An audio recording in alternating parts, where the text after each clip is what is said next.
देवगन, आप देख रहे हैं आर पार। लोकसभा में प्रधानमंत्री नरेंद्र मोदी ने कृषि सुधार के खिलाफ सियासत चमका रहे नेताओं को जोरदार आईना दिखाया। पीएम मोदी ने कहा कि संसद से लेकर सड़क तक यह हंगामा इसलिए मचाया जा रहा है ताकि जो भ्रमजाल झूठ इन्होंने तैयार किया है कहीं उसका पर्दाफाश न हो जाए। कांग्रेस पर जोरदार हमला करते हुए प्रधानमंत्री मोदी ने कहा कि कांग्रेस कंफ्यूज पार्टी है क्योंकि राज्यसभा में इनके नेताओं का पहिया एक दिशा में चलता है और लोकसभा में इनके नेताओं का पहिया दूसरी दिशा में चलता है। लेकिन आज प्रधानमंत्री मोदी ने किसानों पर एक बहुत बड़ी बात कही, क्योंकि कई लोग बार बार ये सवाल पूछ रहे थे कि ये कानून किसी ने मांगा था क्या या किसी ने आपसे डिमांड किया था। जवाब में प्रधानमंत्री मोदी ने कहा कि क्या हम सामंतशाही में जी रहे हैं? क्या देश की जनता याचक की तरह हमसे मांगे और उनको हम कोई चीज दें? हम लोगों को मजबूर करके क्या कोई चीज देंगे? क्या हम सामंतवादी सोच के साथ जुड़ गए हैं? पीएम ने कहा कि कुछ लोगों की सोच ऐसी हो गई है कि ना खेलब न खेलन देव, खेलवे बिगाड़ देव, यानी ना खेलूंगा न खेलने दूंगा, खेल को ही बिगाड़ दूंगा। एक और कहावत है बिहार में, न खेलन देव, गुच्ची में आके थूक दे। तो आज इसी पर होगी देश की सबसे बड़ी बहस आर पार के अंदर। न खेलन देव, आज का आर पार इसी पर, क्योंकि आज प्रधानमंत्री नरेंद्र मोदी फुल फॉर्म में थे लोकसभा में। आइटम नंबर 19 माननीय प्रधानमंत्री जी।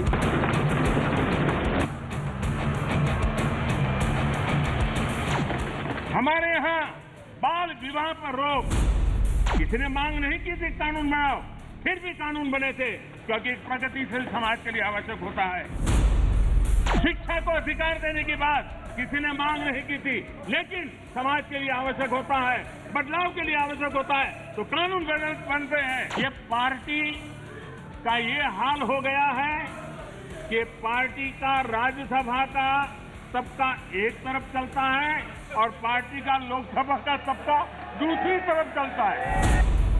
भोजपुरी में कहावत है, ना खेलब ना खेल देव, खेलबे बिगाड़ब। न खेलूंगा न खेलने दूंगा, मैं खेल को बिगाड़ के रखूंगा। कृषि सुधार पर सवाल उठा रहे विपक्ष को प्रधानमंत्री नरेंद्र मोदी ने चुन चुनकर लोकसभा में जवाब दिया। कांग्रेस के साथियों ने चर्चा की, मैं ये तो देख रहा था कि वो इस कानून के कलर पर तो बहुत बहस कर रहे थे। ब्लैक है कि व्हाइट है, ब्लैक है कि व्हाइट है। अच्छा होता उसके कंटेंट पर चर्चा करते, अच्छा होता उसके इंटेंट पे चर्चा करते, ताकि देश के किसानों को भी सही चीज पहुंच सकती थी। आपको मौका मिला था। लेकिन प्रधानमंत्री मोदी के भाषण के बीच में कांग्रेस ने जोरदार हंगामा किया। एक बार तो पीएम मोदी अपनी बात बीच में रोककर बैठ गए और फिर कांग्रेस के अधीर रंजन चौधरी पर चुटकी भी ली।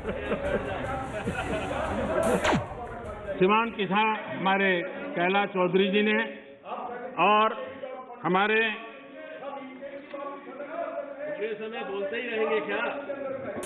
देखिए मैं कितनी सेवा करता हूँ अभी, आपको जहां रजिस्टर करवाना था हो गया।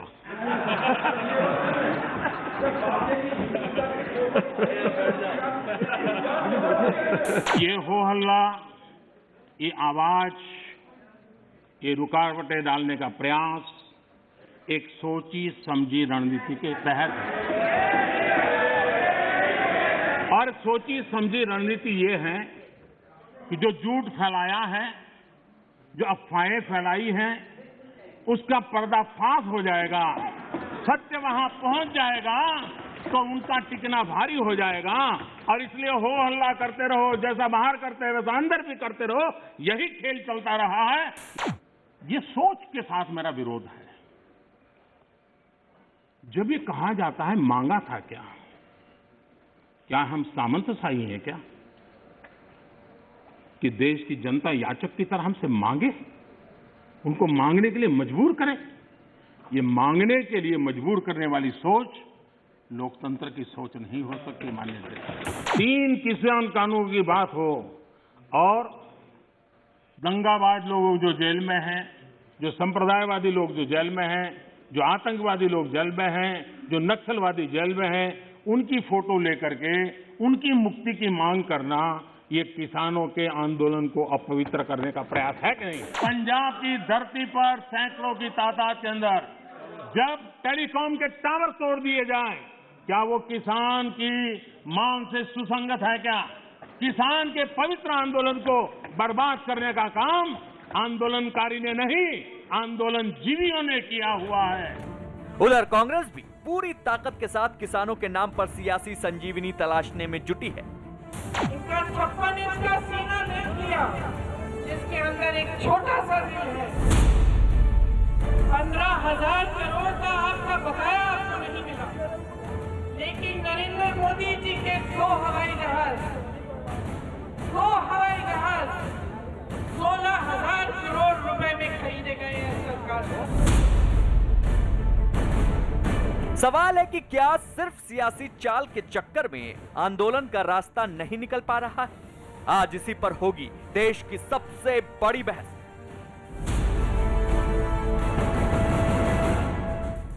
और अब प्रधानमंत्री मोदी के तेवर का विश्लेषण सुनिए। पॉइंट नंबर 1, पीएम ने किसानों को भ्रमजाल पर फिर अलर्ट किया। कांग्रेस के हंगामे को प्रधानमंत्री मोदी ने एक सोची समझी रणनीति बताया। कहा बाहर भी हंगामा काटो, यहां भी हंगामा काटो। लेकिन इंटरेस्टिंग यह है कि कांग्रेस ने राज्यसभा में पूरा भाषण सुना, लेकिन अगले दिन कांग्रेस बदल गई और उसने भाषण को पूरा नहीं सुना। यह कमाल था। मैं बढ़ता हूं आगे। पीएम ने 2 टूक कहा, विपक्ष की कथनी और करनी में फर्क है। पीएम ने कहा जब चर्चा होती है तो विपक्ष भाग जाता है। जब सरकार ने हर एक विपक्ष के नेता का जो अलॉटेड टाइम था उसमें उनको सुना और रात 1 बजे तक ये कार्रवाई चलती रही, तो जब आज जवाब देने की बारी आई तो भाग क्यों गए, ये सवाल खड़ा होता है। आगे मैं बढ़ता हूं। पीएम ने कहा जब चर्चा होती है तो विपक्ष भाग जाता है। पीएम ने कहा आंदोलन जीवियों में विरोध को अपवित्र किया है। आप देखिए किस तरह से टावर तोड़े गए, किस तरह से माहौल बनाया गया, हाय हाय मोदी मर जा तू, किस तरह से शर्जील इमाम और उनको छोड़ने की बातें हुई, उमर खालिद को छोड़ने की बातें हुई। ये प्रोटेस्ट किसानों का था, तो उन लोगों को छोड़ने की बात क्यों जो देश को गुमराह करना चाहते हैं, जो देश को एक्चुअली तोड़ना चाहते हैं, गुमराह भी नहीं तोड़ना चाहते हैं। मैं बढ़ता हूं आगे। क्या भ्रमचाल से बचाने के लिए, भ्रमजाल को बचाने के लिए हंगामा हो रहा है? यह प्रधानमंत्री ने सवाल उठाया। लेकिन आज एक और विश्लेषण मैं करूंगा और उस विश्लेषण में एक लाइन होगी और वो एक लाइन यह होगी, आखिरकार न खेलन देव। अब आप समझिए क्या है। एक तरफ स्क्रीन के इस तरफ प्रधानमंत्री नरेंद्र मोदी है और दूसरी तरफ नेताओं का जमघट है, जिसमें अरविंद केजरीवाल है, ममता बनर्जी है, अखिलेश यादव है और राहुल गांधी है। हालांकि प्रधानमंत्री का स्पष्ट रूप से कहना था कि ये लोग चाहते नहीं है कि सिस्टम कोई सुचारू रूप से चले। न खेलन देव, खेलवे बिगाड़ देव। ये पश्चिमी उत्तर प्रदेश में बड़ी प्रचलित कहावत है। बिहार में भी इसको कहा जाता है, पूर्वी उत्तर प्रदेश में बड़ी प्रचलित कहावत है और पूरे बिहार में भी इसको कहा जाता है। और बिहार में एक और चीज इसमें जोड़ दी जाती है, वो होता है न खेलन देव, गुच्ची में आके थूक देव। ये भी बिहार के अंदर कहा जाता है। वहां के लोकल लोग इसको जानते होंगे। मेरे साथ कई नेता जुड़ रहे हैं आज की चर्चा में। अजय आलोक है, बिहार से हैं, वो तो जानते होंगे, जेडीयू के प्रवक्ता हैं और नेता हैं। मेरे साथ सुनील सिंह यादव हैं, समाजवादी पार्टी के वरिष्ठ नेता प्रवक्ता, उनका अभिनंदन है, एमएलसी भी हैं। मेरे साथ नुपुर शर्मा जुड़ रही है, भारतीय जनता पार्टी की प्रवक्ता, डूसू प्रेसिडेंट भी रही, आपका अभिनंदन है। मेरे साथ रोहन गुप्ता है, कांग्रेस के आईटी सेल चीफ है और कांग्रेस पार्टी के प्रवक्ता है, उनका भी अभिनंदन है। आप तमाम लोगों का चर्चा में स्वागत है। मैं इस डिबेट की शुरुआत रोहन जी आपसे करता हूं और आपका 1 मिनट का समय है। आपने राज्यसभा में पूरा भाषण सुना, आपकी पार्टी ने राज्यसभा में पूरा भाषण सुना, लेकिन लोकसभा में आप लोग आधे से पहले ही क्यों उठ के चले गए? क्या आप लोग कंफ्यूज थे कि आपको क्या करना है? राज्यसभा में पार्टी कुछ और करती है, लोकसभा में कुछ और करती है, क्योंकि जितनी पार्लियामेंट मैंने कवर कर रही है कि पार्लियामेंट्री पार्टी का एक ही स्टैंड होता है। बताइए। देखिए अमित जी, पता नहीं आपको कैसे दो स्टैंड दिखे, और जो प्रधानमंत्री जी ने बात की कि न खेलन देव, देखिए ये प्रधानमंत्री के लिए एक खेल हो सकता है कि जहां पे काले कानूनों को किसानों पे थोप दिया गया। हमारे लिए किसानों के अस्तित्व की लड़ाई है, और जब तक ये 3 काले कानून वापस नहीं आएंगे कांग्रेस की पार्टी ये लड़ाई लड़ती रहेगी। बात आपने की राज्यसभा की और लोकसभा की।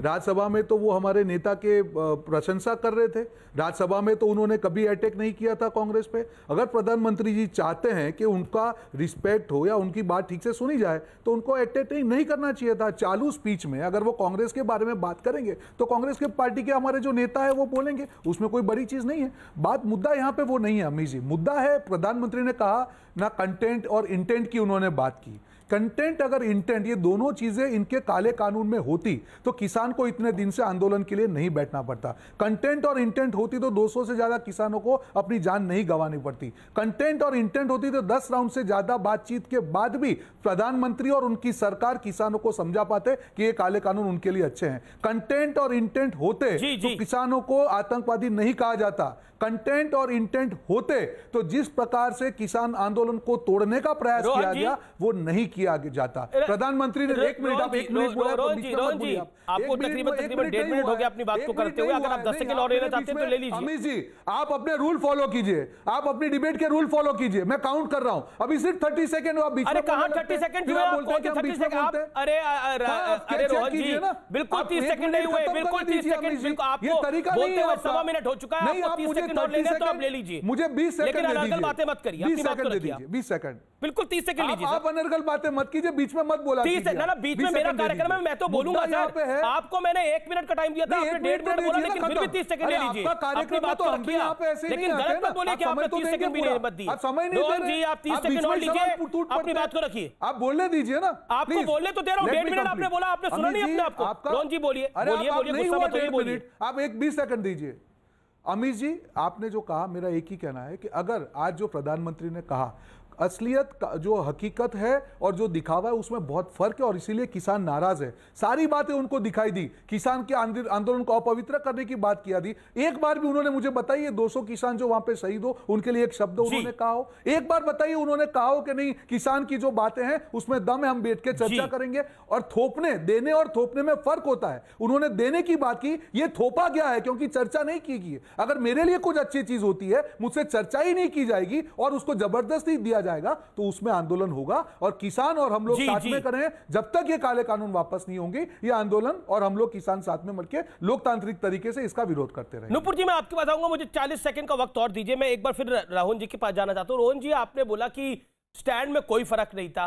राज्यसभा में वो हमारे नेता की तारीफ कर रहे थे, नरेंद्र मोदी राज्यसभा में गुलाम नबी आजाद की तारीफ कर रहे थे, वो किसानों के ऊपर चर्चा नहीं थी। जब वो राष्ट्रपति का अभिभाषण का जवाब दे रहे थे राज्यसभा में, तब उन्होंने किसान कानून को लेकर भी बात करी थी, और आंदोलन जीवी शब्द उसी दिन आया था, जिसके बाद बहुत कुछ कहा गया। लेकिन मैं आपसे यह जानना चाह रहा हूं, तब तो नहीं उठे थे, आज क्यों उठे? इसका जवाब दीजिए ना। एक दिन में स्टैंड कैसे बदल गया? कानून वही का वही है, कोई स्टैंड नहीं बदला है, आंदोलन वही का वही है, फिर बदला कि नहीं बदला? राज्यसभा में आपने भाषण सुना, यहां आपने भाषण नहीं सुना, क्यों? देखिए अमीश भाई, आपका सवाल हो गया तो जवाब दे दूं। देखिए, बदला कुछ नहीं है। बदला आपको प्रधानमंत्री ने बोला तो आपके लिए पत्थर की लकीर हो सकती है, मेरे लिए नहीं है। बदला यह है कि जब प्रधानमंत्री जी अपना अभिव्यक्ति यहां पे भाषण दे रहे थे तब उन्होंने कांग्रेस के ऊपर अटैक किया। उन्होंने अपनी उनकी स्टाइल है राजनीति की बात करने की। कांग्रेस वहां पे सुनने के लिए नहीं बैठी है। अगर आप किसानों की बात कर रहे हो और कांग्रेस की बात करेंगे तो कांग्रेस बोल रही थी, दादा जो वहां पे बैठे थे, सुन लीजिए, आप बीच में बोल रहे हैं। अमित भाई, ये क्या तरीका है? तरीका नहीं है सर, सवाल है। ये तरीका नहीं है, सवाल है रोहन जी आपसे। हो सकता है ये सवाल का जवाब आपके पास ना हो। अब आप मुझे बताइए कि आप कह रहे हैं कि कांग्रेस और सुनने के लिए नहीं बैठी, लेकिन सुनाने के लिए बैठी है, तो आप सुनाइए भी और सुनिए भी। बिल्कुल, लोकतंत्र का तरीका तो यही है। अगर आप बोलेंगे कि इस बहस के अंदर अभी मैं बोलूंगा और जब नुपुर शर्मा बोलेगी या अजय लोग बोलेंगे तो मैं उठ के चले जाऊंगा, तो वो तो तरीका नहीं होता ना।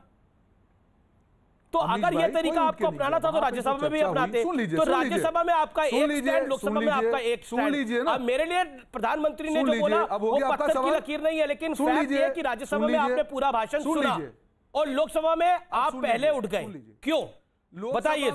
लोकसभा में जब प्रधानमंत्री जी बोल रहे थे, उन्होंने 3 चीजें, उन्होंने बंगाल की बात की, उन्होंने हमारे नेता मनीष तिवारी के स्टेटमेंट पे बात की। तो जब अगर प्रधानमंत्री अपने वक्तव्य में उसका उपयोग राजनीति के लिए करेंगे तो उसका जवाब कांग्रेस पार्टी जरूर से देगी। उन्होंने 3 चीजें बात की, तीनों का हमने उसका जवाब दिया। हमने शुरुआत नहीं की अमित जी, जो राज्यसभा में उन्होंने वो चीज नहीं की। अगर प्रधानमंत्री ये समझेंगे कि जहां सांसद का जो उपयोग है वो राजनीति के लिए होगा तो कांग्रेस उसका मुंहतोड़ जवाब देगी, क्योंकि हमारे लिए किसानों का अधिकार सबसे ऊपर है, राजनीति उसके बाद में है। पर राजनीति भी होगी तो उसका जवाब कांग्रेस को देना। ठीक है, आपने अपनी बात रख लिया। नुपुर शर्मा की बात में जाता हूं। नुपुर शर्मा, अगर राजनीति होगी तो हम उस बात को नहीं सुनेंगे, और ये सामंती सोच की बात नहीं है, थोपने की बात है। नमस्कार जी अमीश जी, आपको, सारे पैनलिस्ट को, सभी दर्शकों को। आज जब कांग्रेस के प्रवक्ता साफ तरीके से ये बता देते हैं कि हमें सुनने की आदत नहीं है। देखिए, राजनीति में तर्क तो चलता रहता है, अगर आपको फैक्चुअली तर्क सुनने की आदत नहीं है तो मुझे ध्यान आ गया, एक और आंदोलन जीवी का प्रदर्शन आया था, असहिष्णुता, याद है आपको? उसमें भी काफी कांग्रेसी पाए गए थे। तो आज जो माननीय प्रधानमंत्री मोदी जी ने कहा आज लोकसभा के अंदर फ्लोर ऑफ द पार्लियामेंट में, उससे साफ हो गया कि आंदोलन जीवी और आंदोलनकारी में फर्क क्या है। आंदोलनकारी वो होता है जो आंदोलन करके अपने हक की लड़ाई लड़ता है, अपने हक को मांग के रहता है। आंदोलन जीवी वो होता है जिसके पास आंदोलन ही जरिया होता है कुछ ना कुछ करने का, उसकी जिंदगी में और कुछ होता ही नहीं। तभी रेंट कॉज एक्टिविस्ट आ जाते हैं कहीं ना कहीं, इसको ज्वाइन कर लेते हैं, लेना एक ना देना दो, लेकिन साथ में भेड़चाल बन के चल लेते हैं। अता पता कुछ होता नहीं है कि प्रदर्शन किस पे हो रहा है, कानून पढ़ना तो दूर की बात है। ये शायद लुधियाना के सांसद ने तो कल ही प्रूव कर दिया, उनको यही नहीं पता था कि तीनों कानून में कहीं नहीं लिखा कि मंडी हटा दी जाएगी। पूछ के हमारे एमओएस फाइनेंस अनुराग ठाकुर जी थक गए, लेकिन बता नहीं पाए कौन सी दफा और कौन सी पन्ने में लिखा है कि मंडी हटा दी जाएगी। शायद कांग्रेस का मैनिफेस्टो पढ़ के आए होंगे, सुन लीजिए, शायद कांग्रेस का मैनिफेस्टो पढ़ के आएंगे 2019 के लोकसभा चुनाव का, जिसमें उन्होंने साफ लिखा था हम मंडी हटा देंगे अगर 2019 आपके ऑडियो में दिक्कत आ रही है, हम दोबारा कनेक्ट करेंगे नुपुर जी आपको। नुपुर, मैं दोबारा आपको कनेक्ट करूंगा, आपके ऑडियो में कुछ दिक्कत आ रही है। अब मैं रुक करता हूं सुनील यादव का। सुनील यादव, आपके नेता ने तो बोला कि ये चंदा जीवी हैं, लेकिन आज क्या आपको लगता है लोकतंत्र के अंदर सिर्फ सुनाने का हक है, सुनने का हक नहीं है? ये जो लाइन रोहन जी ने बोली या जो कांग्रेस ने आज लोकसभा में दर्शाया, आप इससे एग्री करते हैं? क्योंकि वहां पे माननीय नेताजी मुलायम सिंह यादव भी सुन रहे थे, अखिलेश यादव भी सुन रहे थे, बाकी विपक्षी पार्टियों के नेता भी बैठे थे, असउद्दीन ओवैसी भी बैठे थे। देखिए अमीश जी, मैं इस बात से सहमत नहीं हूं कि हम सुन नहीं सकते। लोकसभा में, राज्यसभा में या किसी भी विधानसभा में सत्ता पक्ष विपक्ष की सुनता है और विपक्ष सत्ता पक्ष की सुनता है। कह करके, सुन करके ही रास्ते निकलते हैं। अगर आप सुनेंगे नहीं तो फिर रास्ता नहीं निकलेगा, एक और लड़ाई कमजोर होगी। जहां तक सवाल आपने कहा कि हमारे नेता ने कल सदन में क्या कहा, हमारे नेता ने कल देश के प्रधानमंत्री जी को और देश के सामने यह बात रखी कि आप आंदोलनकारियों को अपमानित नहीं कर सकते। इस देश की आजादी आंदोलन से मिली। जब कांग्रेस के जमाने में, इंदिरा जी के जमाने में लोकतंत्र खतरे में था, इमरजेंसी लगी, तो आंदोलन से लोकतंत्र बचा। आंदोलन से बहुत से देश में रास्ते निकले, आम आदमी के रास्ते निकले, कमजोर के रास्ते निकले, और बहुत से आंदोलनों से बड़े बड़े नेता निकले। छात्र संघ के आंदोलनों से बहुत बड़े बड़े नेता इस देश को मिले हैं, प्रधानमंत्री हुए हैं, मुख्यमंत्री हुए हैं, गवर्नर हुए हैं, बड़े बड़े वकील और साइंटिस्ट और पत्रकार हुए हैं। शाहीन बाग से सबसे बड़ा नेता उमर खालिद निकल आया, यहां पे सबसे बड़ा नेता दीप सिद्धू और राकेश टिकैत निकल आया, क्या करिएगा? देखिए, राकेश टिकैत जी दूसरे नेता हैं, दीप सिद्धू दूसरे हैं। आपको दोनों में अंतर करना पड़ेगा। हमारे नेता ने यही बात कही कि देखिए, आप आंदोलन को, आज प्रधानमंत्री जी को बोलना पड़ा ना कि किसानों का आंदोलन पवित्र है। क्यों बोलना पड़े? क्योंकि हमारे नेता ने आईना दिखाया कि आप आंदोलन के खिलाफ नहीं, क्योंकि भारतीय जनता पार्टी आंदोलन के खिलाफ बोल सकती है, क्योंकि जब इस देश में एक बड़ा दौर था आंदोलन का, आजादी का आंदोलन चल रहा था, तो जो इनके वैचारिक आका थे वो आंदोलन में नहीं शामिल थे। ठीक है, उन्हें आंदोलन पे भरोसा नहीं था, उन्हें माफी पे भरोसा था। ठीक है, नुपुर जवाब देंगे, करने में भरोसा था। जी जी, लेकिन मैं उस पर नहीं जाना चाहता। मैं केवल जाना चाहता हूं अमित जी, संजीव भाई, प्रधानमंत्री जी ने कम से कम इस बात को स्वीकार किया, सुनील यादव, पवित्र आंदोलन है। नहीं, आंदोलन पवित्र है, लेकिन आंदोलन जीवी पवित्र नहीं है ना। बड़ी बात यह है, मैं नुपुर 40 सेकंड का रिबटल, 40 सेकंड का रिबटल। चंदा जीवी हैं आप लोग, अखिलेश यादव ने सदन में बोला, बोलिए। देखिए, सबसे पहले तो मैं पूछना चाहूंगी यादव जी से, 2012 दिसंबर में जब मुख्यमंत्री थे वो उत्तर प्रदेश के, तो यही 3 जो मेन चीजें हुई हैं इन कानून के द्वारा, उन्होंने बोला था कि मैं लेके आऊंगा, मैं एपीएमसी एक्ट को अमेंड करके रहूंगा, मैं डायरेक्ट मार्केटिंग चालू करूंगा, मैं प्राइवेट उद्योगपतियों को लाऊंगा। अरे भाई साहब, अपने खुद के आपने तो देख लो आपने क्या किया अपनी सरकार में। बहरहाल, अगर हम चंदा जीवी है राम मंदिर बनवाने, भव्य राम मंदिर बनवाने के लिए, तो क्या समाजवादी पार्टी क्या गोली बारूद जीवी थी? क्योंकि मुझे अच्छी तरीके से याद है मुलायम सिंह यादव जी की सरकार के अंदर हनुमानगढ़ी के अंदर साधु संतों के ऊपर कैसे गोली चलवाई गई थी। या फिर आप टूटी चोर जीवी हैं कि कुछ नहीं मिला तो टूटी ही चुरा के ले जाओ। माफी चाहती हूं, आज प्रधानमंत्री जी ने साफ तरीके से कहा कि आंदोलन लोकतंत्र के अंदर होना चाहिए, लेकिन जो विपक्ष में बैठे राजनेता हैं जिनके पास सत्ता नहीं है, वो कुर्सी की गरमाई नहीं है, वो कुछ ना कुछ करके सही तो करेंगे नहीं, आंदोलन जीवी बनके बर्बादी जरूर करेंगे। सुनील, 40 सेकंड जवाब देना चाहे लोग। देखिए अमित जी, क्योंकि भारतीय जनता पार्टी के लोग जितने निचले स्तर पे आकर के बात करते हैं, हम उतने निचले स्तर पे कम से कम आपकी डिबेट में बात नहीं करेंगे, हम कभी भी बात नहीं करते। देखिए, मैं केवल एक बात कहूंगा, प्रधानमंत्री जी को आज यह स्वीकार करना पड़ा कि किसानों का आंदोलन पवित्र है, यह किसानों की लड़ाई की पहली जीत है, और किसान जीतेगा जब जब लोग तानाशाह के खिलाफ लड़े। लोकतंत्र में तानाशाह कभी नहीं जीता। हां, प्रधानमंत्री जी ने लच्छेदार भाषण किए हैं, अच्छी बात है, कई सपने दिखाए, वो भी अच्छा, लेकिन आपने भारत में किया क्या? हम कह रहे हैं कि क्या किसानों पर लाठी चलाना पवित्रता थी? किसान लगातार शहीद हो गए, उस पर न बोलना पवित्रता थी। लेकिन सुनील, क्या ये पवित्रता है? क्या ये पवित्रता है? किसानों के कंधे से बंदूक, सियासी बंदूक चलाना, क्या ये पवित्रता है? बताइए। राकेश टिकैत इसको जाटों का आंदोलन बनाया, क्या ये पवित्रता है? आप मुझे बताइए ना। कराई, ये पवित्रता है? देश का अपमान करना पवित्रता? ठीक है, मैं अजय आलोक का रुख करता हूं। अजय आलोक जेडीयू से, अजय आलोक एक जवाब देने दीजिए मुझे। मैं नुपुर, पहले अजय आलोक बोलेंगे, फिर आप बोलेंगे। रुकिए, आप अपनी टर्न के लिए रुकिए। अजय आलोक, न खेलब न खेलन देव, खेलवे बिगाड़ देव। बिहार में आते आते ये कहावत हो जाती है बिहार के कुछ इलाकों में, न खेलब न खेलन देव, गुच्ची में आके थूक देव। मैं गलत कह रहा हूं, सही कह रहा हूं? नहीं, आप बिल्कुल सही कह रहे हैं। कहां गलत कह रहे हैं? प्रधानमंत्री जी देश के प्रधानमंत्री हैं, संसद में बोल रहे थे, अपने पद की गरिमा समझते हैं, संसद की गरिमा समझते हैं। हम लोग टीवी पे हैं, थोड़ा मजाक को आगे बढ़ा सकते हैं। एक लाइन और जोड़ना चाहिए था, न थोपब न थोपदेव, जो कांग्रेस में चल रहा है। ये जो थोप दिया गया ना कांग्रेस में 2004 से किसी को, तो कांग्रेस में वही वैचारिक द्वंद्व चल रहा है। इसलिए राज्यसभा में कुछ और, लोकसभा में कुछ और, अलग अलग बटी हुई कांग्रेस है। इसलिए कहावत और जोड़ना चाहिए था कि व्यवस्था हर जगह लागू होनी चाहिए, न थोपब न थोपदेव। आज प्रधानमंत्री जी ने अपने किसान कानून में इसको भी स्पष्ट किया, ये जो नए 3 कानून हैं किसी पे थोपे हुए नहीं हैं, ऑप्शनल है।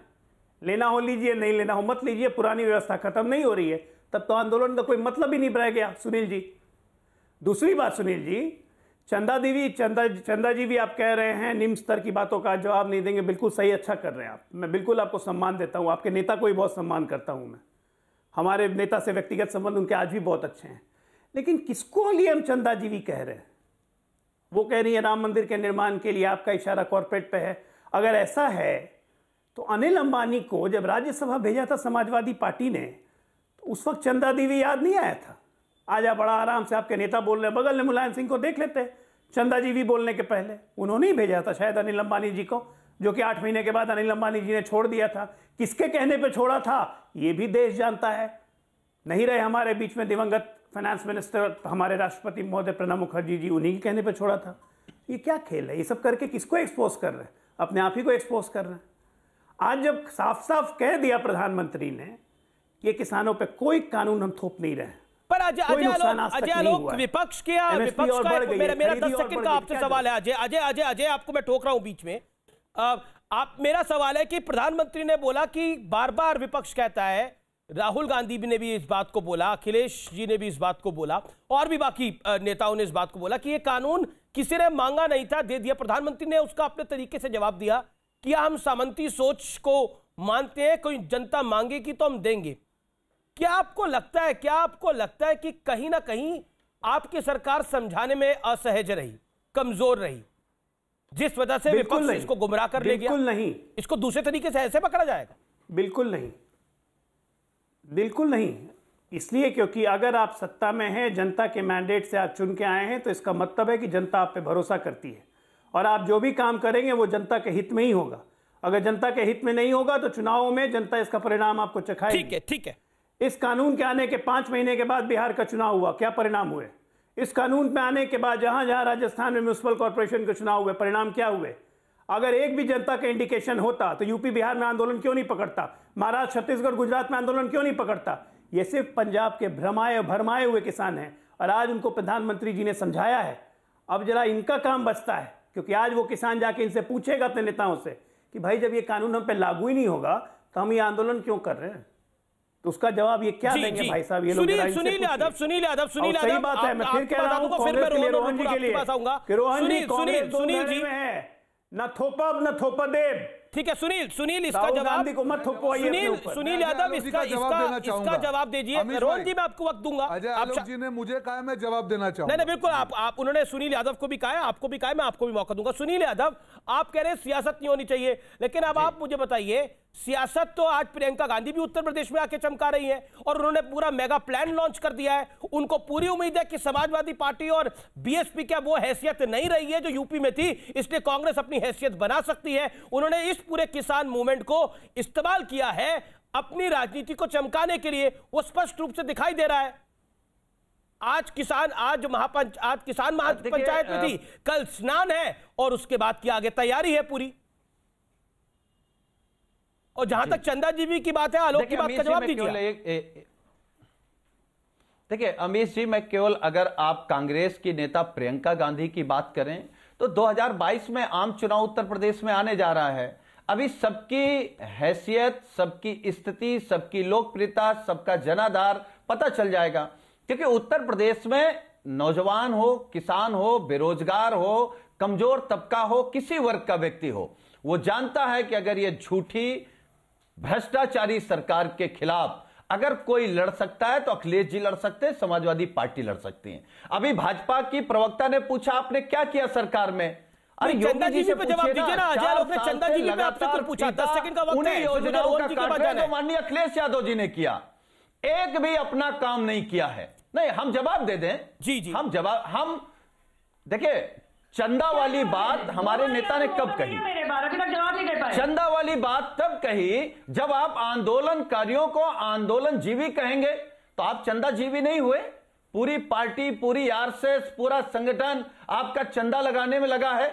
और अगर मंदिर की बात है तो मंदिर की आस्था सबसे है, सब पे है, सब लोग भगवान राम को मानते हैं। इससे पहले भी 1500 करोड़ रुपए इकट्ठा हुआ, वो कहां गया? उसका हिसाब किताब क्यों नहीं दे रहे हैं चंदा लेने वाले लोग? भाई मंदिर बने, भव्य मंदिर बने, अच्छी बात है, लेकिन मंदिर के नाम पे, भगवान राम के नाम पे आप लूट तो मत करो। आपको भी लग रहा है 2022 से पहले मंदिर में एक ईंट लगाने जाना ही पड़ेगा? गुमराह तो मत करो। देखिए सुनील जी, इससे आज से पहले तो समाजवादी पार्टी के प्रवक्ता नेता इतना खुल के नहीं बोलते थे, अब तो मुझे लगता है ईंट लगाने भी चले जाएंगे आप लोग, या तो अखिलेश जी को भिजवाई देंगे, बोलेंगे वोट पड़ जाएंगे। क्या हमारी आस्था नहीं है? क्या नहीं, आस्था है, हिंदू नहीं मानते क्या? लेकिन वो आस्था निकल कर नहीं आती थी तब फिर। अरे भाई हमारी सोच है, हमारी सोच है, जिस सोच को भगवान राम ने बढ़ाया। भगवान राम तो समाजवादी थे, आप बहस कर लीजिए। ठीक है, वो जाति नहीं मानते थे, धर्म नहीं मानते थे। ठीक है, नुपुर मैं आपके पास आऊंगा, पहले 40 सेकंड में रोज जी के बाद जा रहे हैं। ठीक है सुनील जी, आपने बोली अपनी बात को। वो तो पूंजीपतियों के खिलाफ लड़े। नहीं, अभी तो बात करी ना उन्होंने चंदा जीवी की, पूंजीपति की बात करी, उस पर आपने जवाब नहीं दिया। राज्यसभा तो आप ही ने भेजा था ना? कि नहीं भेजा था? भाई मैं कह रहा हूं कि जरूरी है किसी को आपने राज्यसभा भेजा तो अब फिर हम पर्ची लेकर के चंदा ले रहे थे क्या? पर्ची लेकर के गांव-गांव कौन घूम रहा है?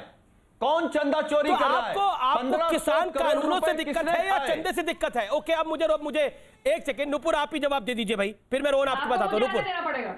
हाँ देखिए, सबसे पहले उन्होंने बात शुरू करी थी भाषा की सभ्यता को लेकर। जी कमाल है, उस पार्टी के प्रवक्ता भाषा की सभ्यता मुझे सिखाएंगे जिनके पार्टी के दिग्गज नेता एक महिला नेता के निक्कर का रंग पूछ लेते हैं, अंडरगारमेंट्स का। भाई साहब प्लीज इतनी दोगली राजनीति ना करिए।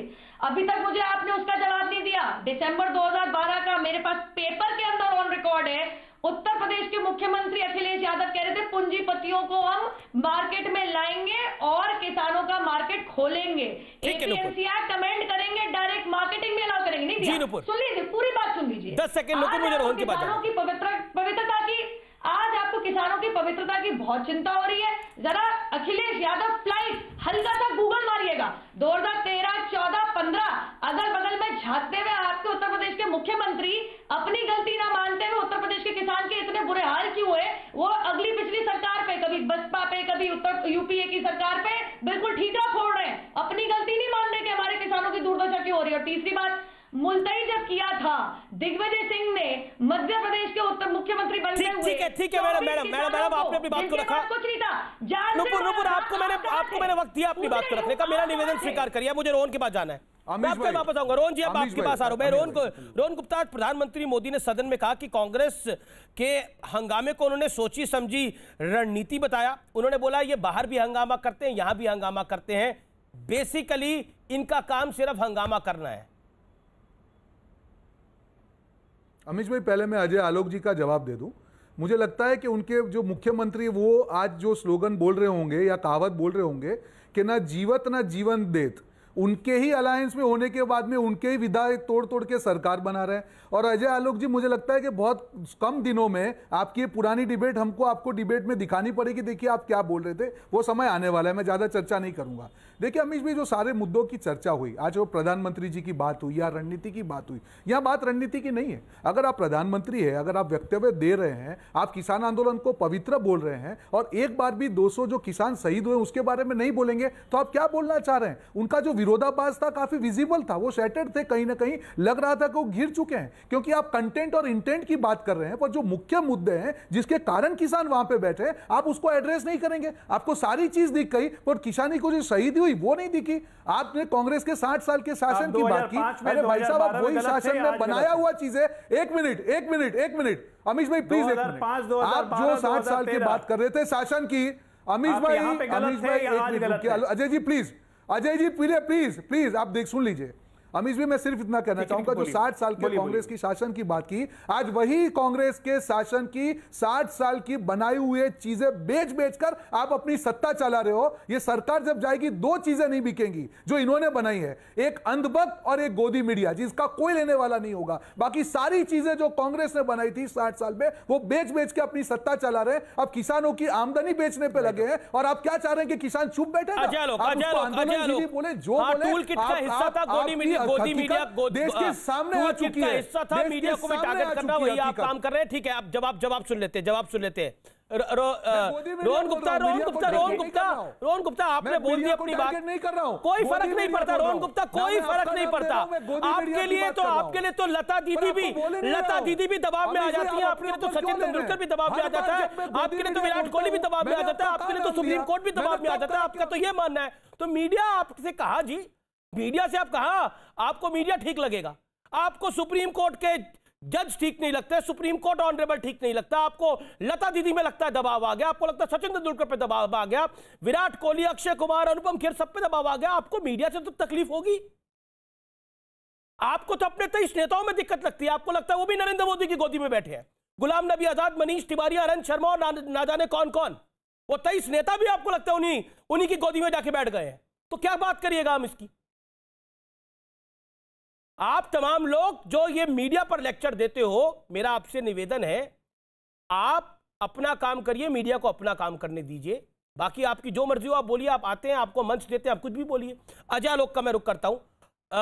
अजय जी, महत्वपूर्ण यह है इस समय कि कांग्रेस पार्टी समझने को तैयार नहीं है, लेकिन क्या सरकार भी समझाने को तैयार नहीं है किसानों को? क्योंकि कांग्रेस पार्टी ने तो किसानों को नहीं खड़ा करा। देखिए अमीश, बहुत साफ है कि इस देश का 95% किसान बात समझ रहा है, और यहाँ पे जो कुछ भूले भटकाए हुए किसान जो हैं, जो कि हमारे अपने ही हैं, उनसे सरकार लगातार बात कर रही है। वो समझ भी जाते, लेकिन इनके नेता उनको समझने नहीं दे रहे। पहले बोला किसान आंदोलन में किसी पार्टी को प्लेटफॉर्म नहीं यूज़ करने देंगे, लेकिन खड़ा किया किसको आगे? महेंद्र सिंह टिकैत। कौन है? कांग्रेस के टिकट से, राष्ट्रीय लोकदल के टिकट से चुनाव लड़ चुके हैं। पहले कांग्रेस पार्टी बोली कि हमारा समर्थन बाहर से है, लेकिन हम उनका प्लेटफॉर्म नहीं लेंगे। अब खुलेआम कांग्रेस पार्टी समर्थन कर रही है। ये आंदोलन तो प्योरली राजनीतिक है, aided, abetted and financed by the Congress party. Rohan गुजी ने बहुत आसानी से मेरा सवाल गोल करके राहुल गांधी पे, नीतीश कुमार पे आ गए कि न थोपब न थोपदेब। आप ही जरा बताइए मुझे कि गांधी परिवार के अलावा कौन ऐसा आदमी आज तक अध्यक्ष बना जो 2004 में आके सीधे लोकसभा लड़ता है, उसके बाद अध्यक्ष और महासचिव सब बन जाता है? ये मैंने गलत क्या बोला? थोपब देवता भाग गए उसके सवाल से। आपने कहा कि नीतीश कुमार जियब न जिय देव, हमें कौन सा कोई मार देगा? जब कांग्रेस हमने तो बीजेपी को छोड़ा, महागठबंधन की सरकार बनाई, और उसके बाद जब हमारे रिश्ते ठीक हुए हम वापस आ गए। हम तो अपने स्टैंड पे रहे, अपनी नींव की हड्डी थी, आज भी अपने दम पे है। आप कहां गए? 422 वाली पार्टी आज 44 पे आ गई अपनी हरकतों से। एक कांग्रेस की सरकार जरा बताइए तो जहां 1 साल के अंदर घोटाले का आरोप नहीं लगा हुआ, बैठना पड़ेगा। अरे एक कांग्रेस की सरकार बता दीजिए जिससे घोटाले का आरोप नहीं लगा हुआ 1 साल के अंदर। आप अपनी गलती के कारण डूबे, गठबंधन आप अपनी कमजोरियों के कारण डूबे हैं, आप गांधी परिवार के कारण डूब रहे हैं। ये नियो गांधी परिवार इसके कारण डूब रहे हैं। और ये कांग्रेसियों को दिल को कचोटती है, आपको बोल रहा हूं, कचोटती है दिल को। क्या हो रहा है हमारी पार्टी में? आप एक यहाँ भी कांग्रेस के मित्रों से मैं बात करता हूँ, कहते हैं कि क्या हो गया समझ में नहीं आ रहा है, एक लीडरशिप नहीं है, कुछ नहीं है, कोई बात नहीं सुनने को। ऐसा की पार्टी देखी है, अध्यक्ष नहीं ढूंढे, अध्यक्ष नहीं मिल रहा, बचा ही नहीं है, और सारे पीढ़ी खिलाने वाले कह रहे हैं अध्यक्ष बन जाओ, अध्यक्ष बन जाओ। भाजपा चला रही है, पार्टी होती है, रिमोट कंट्रोल से बिहार की पुरानी पार्टी का सत्यानाश करके मार दिया आप लोगों ने। बीजेपी भी इस पर जवाब देना चाहती है, नुपुर इस पर कुछ बोलना चाहती है। रिमोट कंट्रोल से बीजेपी सरकार चला रही है, नुपुर शर्मा इस पर कुछ कहना चाहती है। नुपुर शर्मा के साथ नहीं रहेंगे। नुपुर शर्मा, किसान आज किसान महापंचायत में प्रियंका गांधी भी बोली है। सबसे पहले तो मैं प्लीज मुझे जरा रोहन जी की बात का जवाब देने दीजिए। मैं किसी के ऊपर नहीं बोल रही, अपेक्षा रहेगी मेरे ऊपर कोई नहीं बोलेगा। अरे रोहन जी ने ये तक बोल दिया, अरे हम सामान लाए थे तुम बेच रहे हो। चलो तुम ये तो माने कि 2010-11 के अंदर आपके कृषि मंत्री शरद पवार बार बार कह रहे थे कि मार्केट को खोलो, बार बार कह रहे थे कि उद्योगपति को लाओ, बार बार कह रहे कि मंडी हटाओ। चलो तुम ये तो माने कम से कम कि 2004 के अंदर मॉडल एपीएमसी एक्ट लागू करने के लिए आपने कितने घोड़े खोल दिए थे। ये तो माने 2007 के अंदर एपीएमसी रूल्स तुम ही लाए थे। ये तो माने 2011 में प्लानिंग कमीशन रिपोर्ट आपकी कहती है यूनियन लिस्ट एंट्री 42 के तहत यही 3 कानून पारित कर दो। कॉन्करेंट भी नहीं जो अभी आज की सरकार ने, वर्तमान सरकार ने किया है, कॉन्करेंट सीधा यूनियन लिस्ट के भैया राज्य सरकार कुछ कर ना पाए। 2013 में आपके Harishchandra Patil essential commodity act की लिमिट चेंज करने की क्या जरूरत थी? बताइए ना, बताइए क्यों एमएसपी नहीं है, क्यों प्राइवेट सेक्टर में एमएसपी नहीं है? जैसे मोदी आप बताइए, आप सवाल बताइए ना, जवाब दीजिए। 3 सवाल है। एक, पहली बात एमएसपी को क्यों हटाया गया, नंबर 2 एसेंशियल कमोडिटी एक्ट को क्यों हटाया गया, बताइए। आपके पास जवाब है क्या? आपकी नीयत में खोट है, आपकी सरकार की नीयत में खोट है, इसीलिए सिस्टम तोड़ रहे हैं। क्योंकि आपको अपने जो क्रोनी जीवी है, आप लोग क्रोनी जीवी है, आपको अपने क्रोनी फ्रेंड्स को हेल्प करनी है, और इसीलिए आपकी मजबूरी है। आप लोग की जो सरकार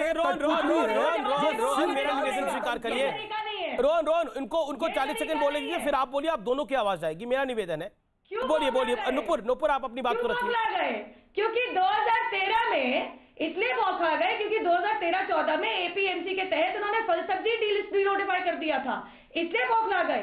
देखिए सच्चाई तो ये है आज की तारीख के अंदर रोहन गुप्ता जी की कि हरिश्चंद्र पाटिल कमेटी ने भी, इन्होंने इनकी सरकार के मंत्री थे, कहा था कि बैरियर फ्री मार्केट लागू करो।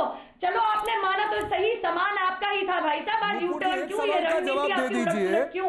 लेकिन आप प्राइवेट सेक्टर में एमएसपी आप कंपलसरी नहीं कर रहे हैं, आप इतना जवाब दे दीजिए मुझे, आप बताइए ना, आप इसका जवाब दीजिए कि सवाल का जवाब दे दीजिए। ऑर्गेनाइजेशन का क्या करेंगे आपने उनकी मदद करने के लिए तो ईसीए लागू ठीक है नुपुर, आपने अपनी बात को रखा, अपना मैनिफेस्टो करके आए, पढ़ के आए कीजिए, आपको पता ही नहीं है क्या। ठीक है आप रोहन को जवाब सुनिए, रोहन का 40 सेकंड जवाब सुनिए। नुपुर जी आपने 1 मिनट बोला, अब रोहन जी का जवाब सुनिए।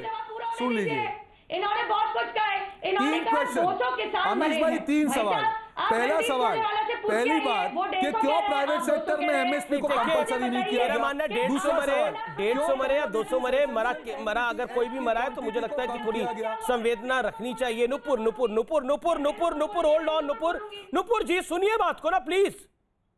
देखिए अगर 100 किसान मरा, 150 मरा या 200 मरा, किसान मरा है, मुझे लगता है संवेदना रखनी चाहिए। ये विषय नहीं है बहस करने भाषा का। तो देखिए आप।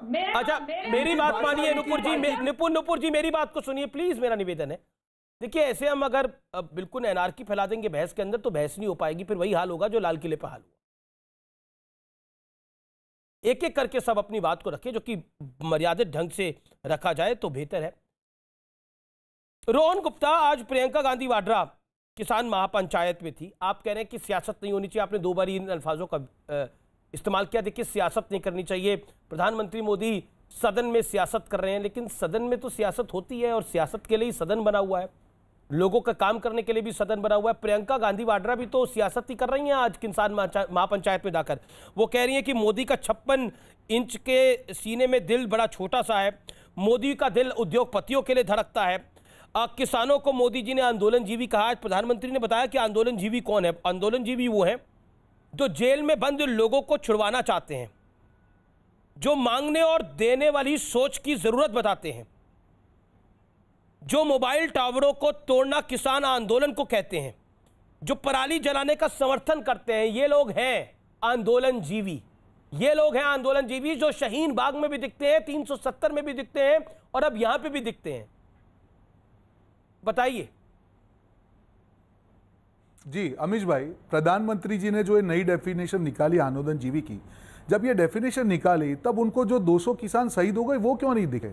ये डेफिनेशन निकाली तब जो 10 से 12 राउंड में जो किसानों को नहीं समझा पाए वो चीज इनको क्यों नहीं दिखी? और आज जो प्रियंका जी ने बात किया है, बहुत क्लियर उन्होंने बात की कि अगर मोदी जी के सीने में किसानों के लिए दिल धड़कता तो ये सिचुएशन नहीं आने देते। इतने दिनों से किसान वहां पे बैठे हैं, आप यहाँ पे डिबेट में समझा रहे हैं, इनके प्रवक्ता बोल रहे हैं, क्यों किसान नहीं समझ पा रहे? अगर किसानों को लगता है कि ये बिल इनकी फेवर में होते तो कोई किसी को ये नहीं है इतनी कड़कड़ती ठंड में इतने दिन तक बैठे रहेंगे। मैं वहां पे था अमीश जी, जो बुरा हाल है उनका, आज इतने दिनों तक वहां पर बैठना इजी काम नहीं है, किसी को शौक नहीं है। आज जो तीनों जो नियत की जो मैं बात कर रहा हूं बार बार, अगर 3 काले कानून, मैं सिंप्लीफाइड वे में कहूं, तीनों काले कानून में एक काले कानून है एसेंशियल कमोडिटी एक्ट में परिवर्तन, वहीं पे सरकार की नियत दिखती है कि अगर उसकी क्वांटिटी को कम दिया जाता है इसका मतलब वो होर्डिंग को बढ़ावा दे रहे हैं, नंबर 1। नंबर 2, अगर नियत साफ होती तो एमएसपी प्राइवेट सेक्टर में अगर उनको लगता है कि नहीं हमको किसानों को प्रोटेक्शन देना है तो मुझे एक सवाल का जवाब दीजिए कि क्यों उस लॉ में एमएसपी नहीं है। नंबर 3, आज आप स्ट्रक्चर को बोला, अभी इन्होंने बोला कि मंडी कहां टूटी रही है।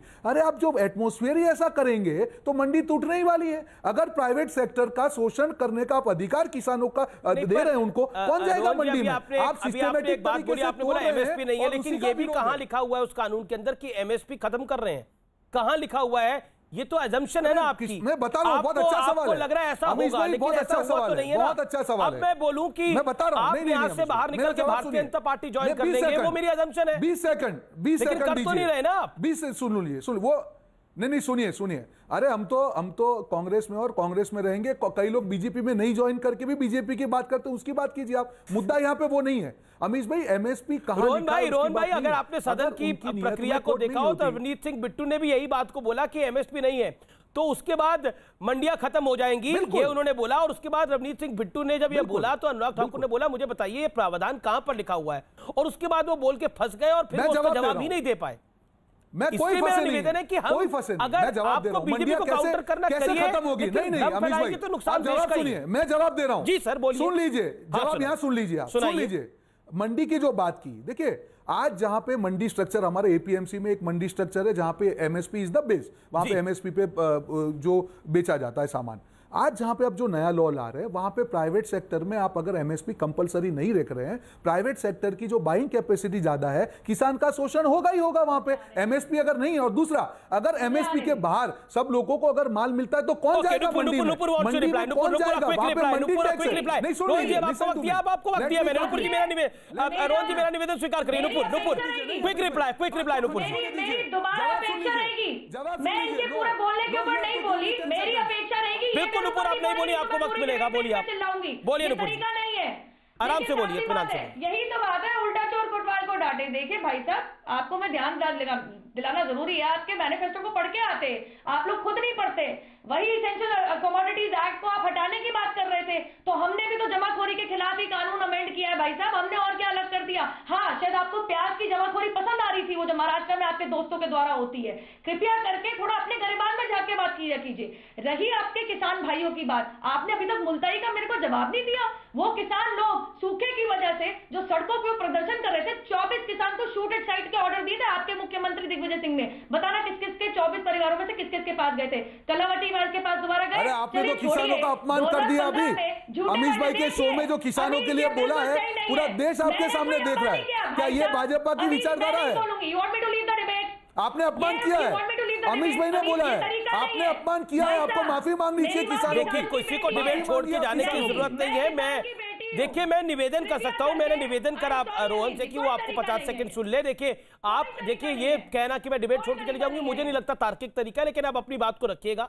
ब्रेक के बाद मुझे ब्रेक के लिए अब यहां रुकना पड़ेगा, लेकिन डिबेट छोड़ना कोई अल्टरनेटिव नहीं है कि मैं डिबेट छोड़ के चली जाऊंगी, क्योंकि आप अपनी बात को रख सकती हैं, आपको मंच दिया जा रहा है। मैं ब्रेक के बाद वापस आ रहा हूं, आप आर पार देख रहे हैं, लेकिन एक बात जरूर मैं कहना चाहूंगा कि आखिरकार कई बार आप विचारधारा के साथ जुड़े होते हैं, इसमें कोई दिक्कत नहीं है, लेकिन देश की जो विचारधारा होती है वो बड़ी महत्वपूर्ण होती है। और सदन में जब दोहरे मापदंड अपनाए जाते हैं तो सवाल खड़े होते हैं। राज्यसभा में कांग्रेस सुनती है, लोकसभा में वॉकआउट करती है। एक दिन के अंदर ऐसा क्या बदल जाता है, इसका जवाब अभी तक नहीं मिला। ब्रेक के बाद आप देख रहे हैं आर पार न्यूज 18 पर, देश का सबसे लोकप्रिय डिबेट शो। बहुत बहुत शुक्रिया आपका कि आपने इतना बड़ा प्यार दिया, क्योंकि ट्विटर पर आप लोग बड़े सारे सवाल पूछ रहे हैं। हैशटैग आर पार के साथ मुझे टैग करते हुए @अमीश देवगन पर जरूर अपनी राय रखिए। मैं आपकी राय को अभी लाइव साझा करूंगा और मैं इंतजार कर रहा हूं आपकी राय का। मैं सीधा रुख करता हूं नुपुर शर्मा का। नुपुर शर्मा, आपको मौका नहीं मिला था ब्रेक से पहले, लेकिन मैं आपसे जानना चाहता हूं, क्या आपको लगता है कि 3 चीजें राजनीति में बड़ी महत्वपूर्ण होती है? पहली शिष्टाचार, दूसरा सबसे महत्वपूर्ण होता है लोकतंत्र, और तीसरी होती है जवाबदेही। क्या आपको लगता है जवाबदेही भी आपकी है, लोकतंत्र को आपको मेंटेन करना है? बिल्कुल बिल्कुल आप सही कह रहे हैं। और कहां पे प्रधानमंत्री मोदी जी ने ऐसा कहा? उन्होंने कहा आंदोलन तो लोकतंत्र का हिस्सा है, और पवित्र और अपवित्र के बीच में अगर मैं आपको अंदर बता दूं तो प्रियंका वाड्रा कह रही है कि मोदी जी का 56 इंच के सीने में छोटा सा दिल है।